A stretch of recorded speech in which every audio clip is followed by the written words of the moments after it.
Olá, tudo bem? Me chamo Caroline e hoje irei apresentar um pouco do meu resumo expandido, que é intitulado O Fenômeno da Transculturação na Conquista do Brasil, uma leitura da Carta de Pero Vaz de Caminha.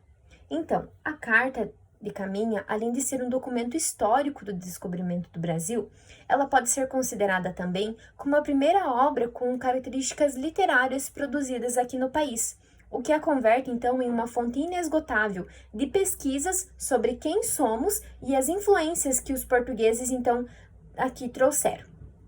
Diante disso, insurgem-se o seguinte questionamento: quais as implicações da colonização portuguesa no desenvolvimento do Brasil? Então, motivada por essa inquietação, a pesquisa aqui proposta, ela tem como objetivo analisar o que a Carta de Caminha, ela nos revela acerca da visão e das pretensões do colonizador. A pesquisa, então, se dividirá em 3 momentos. Primeiro será feito um panorama histórico do processo de colonização do Brasil. Após isso, será feita uma análise da Carta de Pero Vaz de Caminha, orientada pelos pressupostos teóricos do conceito da transculturação. E, por fim, será feito um estudo comparativo entre a Carta de Caminha e uma seleção de produções artístico-culturais de intelectuais do século XX e da atualidade que promoveram, então, uma releitura crítica do processo de colonização do Brasil. Então, diante da análise da carta, além da estratégia de uma primeira aproximação de forma pacífica, nós percebemos que os navegadores portugueses investiram então na inserção da sua cultura, uma inserção gradativa da sua cultura, por meio de entregas de objetos simbólicos, realização de missas, incentivo para a repetição de seus gestos em suas missas, em suas cerimônias religiosas, e também o incentivo de uso de vestimentas.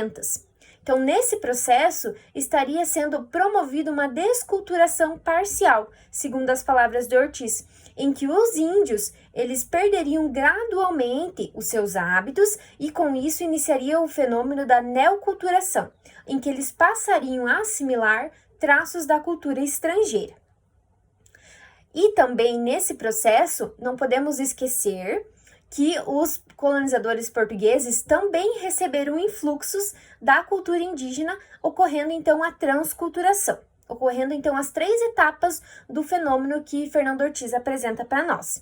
E por fim, pela análise das amostras de textos dos escritores modernos e contemporâneos do século XX, em que eles realizaram releituras críticas do processo de colonização, notou-se então que foram levantadas várias reflexões acerca de diversos assuntos, como a condição de objeto da mulher indígena, que assumia aos olhos dos portugueses, a condição dos povos indígenas na atualidade, a perda de porções das suas terras, a ambição portuguesa e a sua busca incessante pelo lucro.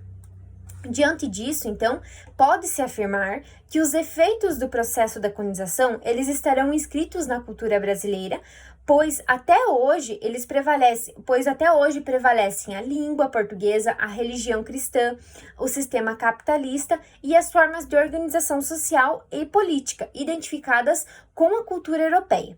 Contudo, apesar da supremacia da cultura europeia, muitos traços da cultura nativa permanecem vivos, então, e foram integrados à nova sociedade que se constituiu.